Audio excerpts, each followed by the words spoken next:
अब हम अगली धारा में आपको बताएंगे भारतीय न्याय संहिता की धारा 228। अभी हमने क्या बताया, मिथ्या साक्ष्य देना बताया, यानी शपथ पर जो मिथ्या साक्ष्य देता है। अगली धारा में मिथ्या साक्ष्य गणना पढ़ेंगे।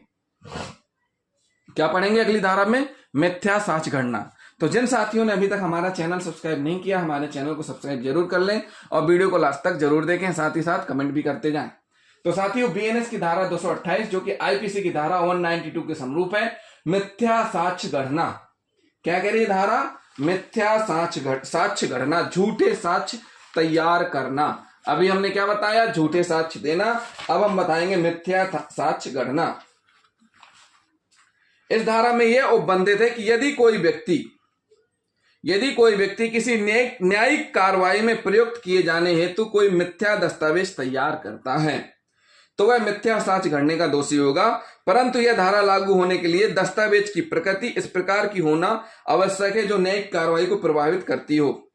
इस धारा के विश्लेषण के आधार पर किसी भी व्यक्ति को मिथ्या साक्ष्य गणने का दोषी तब माना जाएगा, नंबर 1, वह कोई परिस्थिति निर्मित करता है या किसी पुस्तक या दस्तावेज में कोई मिथ्या प्रविष्टि करता है या मिथ्या कथन युक्त किसी दस्तावेज को निर्मित करता है, झूठा दस्तावेज निर्मित करना। दूसरा, उक्त परिस्थिति में से किसी परिस्थिति का निर्माण या मिथ्या प्रविष्टि या झूठी प्रविष्टि या मिथ्या कथन इस आशय से कारित हो कि उसे किसी न्यायिक कार्रवाई या लोक सेवक के समक्ष साक्ष्य के रूप में प्रयुक्त किया जा सके।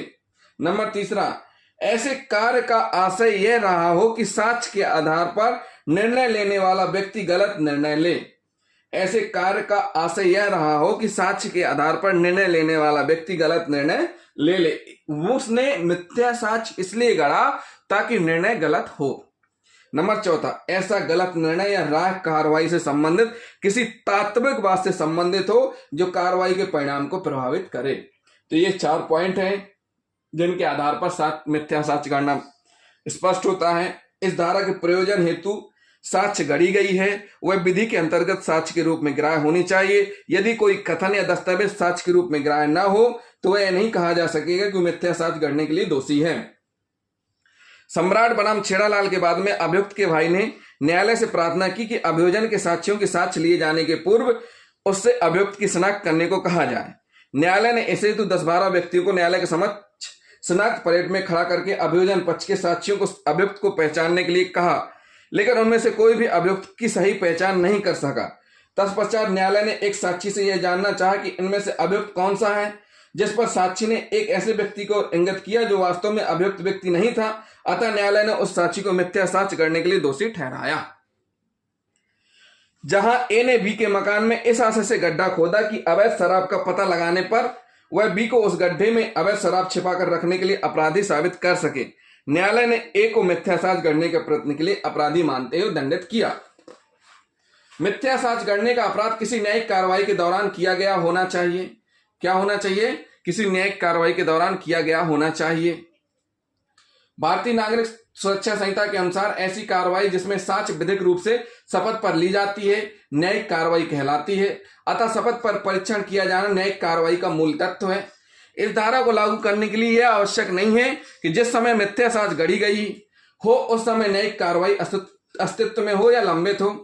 यदि भविष्य में किसी न्यायिक कार्रवाई में उस साक्ष्य के प्रयुक्त किए जाने की संभावना हो तो उस दशा में भी इस धारा के उपबंध लागू होंगे।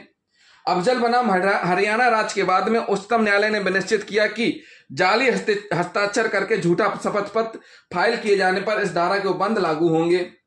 लोक सेवक या मध्यस्थ, उल्लेखनीय कि इस धारा के प्रावधान केवल न्यायिक कार्रवाई के प्रति लागू किए जाने तक ही सीमित नहीं है, अपितु यह किसी लोक सेवक या मध्यस्थ निर्णायक द्वारा की जाने वाली विधिक कार्रवाई के प्रति भी लागू होंगी।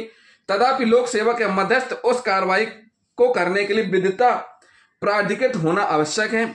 उदाहरण, एक अधिकारी लोक सेवक होने के नाते वनों से संबंधित अपराधों की जांच करने के लिए प्राधिकृत होता है। अतः ऐसी जांच के दौरान वह साक्ष्य लेकर उसे अभिलिखित कर सकता है। इसी प्रकार जहां पक्षकार अपने आपसी सहमति से विवादों को निपटाने हेतु किसी मध्यस्थ को नियुक्त करते हैं तो उस दशा में मध्यस्थ द्वारा की गई कार्रवाई न्यायिक स्वरूप की मानी जाती है। कलकत्ता, मुंबई तथा इलाहाबाद के उच्च न्यायालय इस विचार से सहमत हैं कि यदि कोई अपराधी स्वयं को दंडित होने से बचाने की आशय से कोई मिथ्या साक्ष्य गढ़ता है तो इस धारा के अंतर्गत सिद्ध दोष किया जा सकेगा। जहां एक लोक सेवक जिसकी अभिरक्षा में रखे हुए कुछ दस्तावेज साक्ष्य के रूप में प्रस्तुत किए जाने हेतु मंगाए गए थे, परंतु वह ऐसे करने में असमर्थ रहा और इस व्यतिक्रम के लिए दंड से बचने के आशय से उसने वैसे ही फर्जी दस्तावेज तैयार करके न्यायालय के समक्ष प्रस्तुत किए हों, तो उसे इस धारा के अधीन मिथ्या साक्ष्य गढ़ने के अपराध के लिए दोषी सिद्ध किया जा सकेगा। उच्चतम न्यायालय ने बबन सिंह बनाम जगदीश सिंह के वाद में यह निश्चित किया कि अभियुक्त ने झूठा शपथ पत्र दिया हो तो वह प्रथम दृष्टया बीएनएस की धारा 227 और 228 के अंतर्गत दोषी माना जाएगा, जिसे बीएनएस की धारा 229 में दंडित किया जाएगा। यदि लोक सेवक कोई जांच या कार्रवाई करने के लिए विधिता अधिकृत न हो तो ऐसी कार्रवाई के संबंध में गढ़ी गई मिथ्या साक्ष्य इस धारा के अंतर्गत दंडनीय नहीं होगी। इस धारा के प्रावधान लागू होने के लिए लोक सेवक कार्रवाई करने के लिए विधि के अंतर्गत प्राधिकृत एवं सक्षम होना चाहिए। लीगर रेम्ब्रेंसर बनाम अहिलाल मंडल के मामले में अभियुक्त डी नामक व्यक्ति एक महिला से विवाह करना चाहता था, परंतु इस प्रयास में असफलता के कारण उसने उस महिला के नाम एक रजिस्टर्ड दस्तावेज तैयार किया, जिसमें उस महिला को अपनी विवाहिता पत्नी बताते हुए उसे दहेज के रूप में एक जमीन का प्लॉट देने का उल्लेख था। न्यायालय ने निश्चित किया कि उक्त मिथ्या दस्तावेज का निर्माण अभियुक्त ने उस महिला को पत्नी के रूप में प्राप्त करने के आशय से किया था, ताकि न्यायिक कार्रवाई में न्यायालय को भ्रम हो जाए कि महिला वास्तव में अभियुक्त की विवाहिता पत्नी थी। अभियुक्त को इस धारा के अंतर्गत दोषी मानते हुए दंडित किया गया। मिथ्या साक्ष्य देना और मिथ्या साक्ष्य गढ़ने में क्या अंतर है, यह भी हम आपको स्पष्ट कर देते हैं। यद्यपि मिथ्या साक्ष्य देना भारतीय न्याय संहिता की धारा 227 में तथा मिथ्या साक्ष्य गढ़ना भारतीय न्याय संहिता की धारा 228 में है, दोनों ही ऐसे अपराध हैं जो साक्ष्य दिए जाने से संबंधित हैं तथा दोनों ही अपराधों के लिए आपराधिक मना स्थिति एक आवश्यक तत्व है, परंतु फिर भी इन दोनों अपराधों में निम्नलिखित भिन्नताएं हैं। पहली भिन्नता क्या है?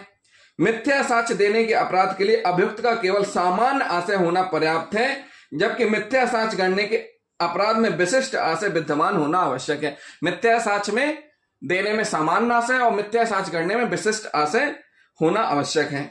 नंबर दूसरा, मिथ्या साक्ष्य देना किसी कार्रवाई के विशिष्ट तात्विक बात से संबंधित होना आवश्यक नहीं है। मिथ्या साक्ष्य देना किसी कार्रवाई की विशिष्ट तात्विक बात से संबंधित होना आवश्यक नहीं है, परंतु मिथ्या साक्ष्य गढ़ने के अपराध में मिथ्या गढ़ी गई साक्ष्य का कार्रवाई के किसी तात्विक बात से संबंधित होना आवश्यक है। जैसे ही मिथ्या साक्ष्य दी जाती है, अपराध तुरंत पूर्ण हो जाता है, चाहे वह कार्रवाई किसी बात से संबंधित हो अथवा ना हो। नंबर तीसरा, मिथ्या साक्ष्य गढ़ने के अपराध के परिणाम स्वरूप न्यायालय या लोक सेवक को कार्रवाई से संबंधित किसी तात्विक बात के बारे में राय कायम करने में भ्रम या गलतफहमी उत्पन्न होना आवश्यक है, परंतु धारा 227 के अंतर्गत मिथ्या साक्ष्य देने के अपराध के लिए बिल्कुल महत्वपूर्ण नहीं है। नंबर चौथा, बीएनएस की धारा 227 के अंतर्गत ऐसे व्यक्ति द्वारा मिथ्या साक्ष्य दी जाती है जो शपथ पर सत्य कहने के लिए आबाद्ध है, परंतु बीएनएस की धारा 228 के अपराध के लिए ऐसी कोई शर्त नहीं है।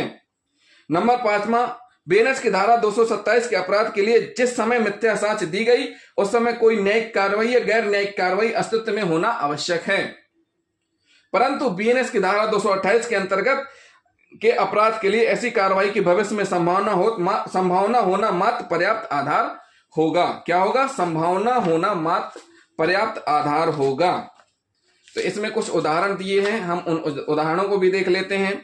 सबसे पहले एक बॉक्स में जो बीका है इस आशय से आभूषण रखता है कि उस बॉक्स में पाए जाए और इस परिस्थिति में बी चोरी के लिए दोषी ठहराया जाए। देखिए, एक बॉक्स है, ठीक है, एक बॉक्स में ए ने क्या किया, एक बॉक्स है जो कि किसका है? बी का है।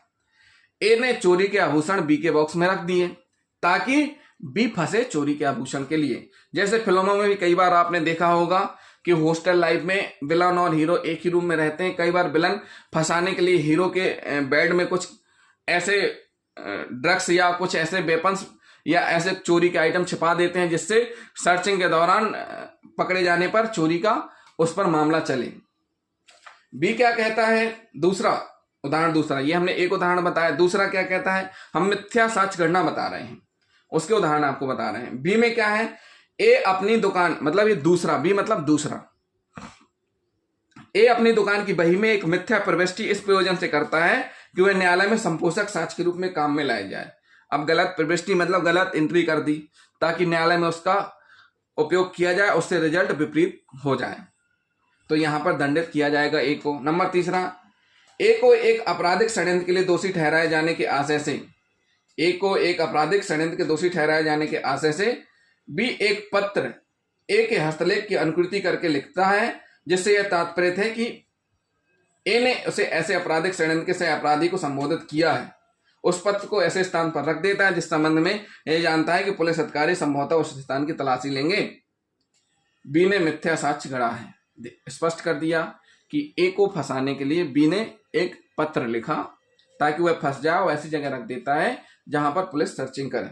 तो साथियों ये कुछ उदाहरण हुए हमने आपको बताए। अगली धारा हम आपको बताएंगे मिथ्या साक्ष्य के लिए दंड। मिथ्या साक्ष्य के लिए दंड की धारा है, कौन सी धारा है? बीएनएस की धारा 229।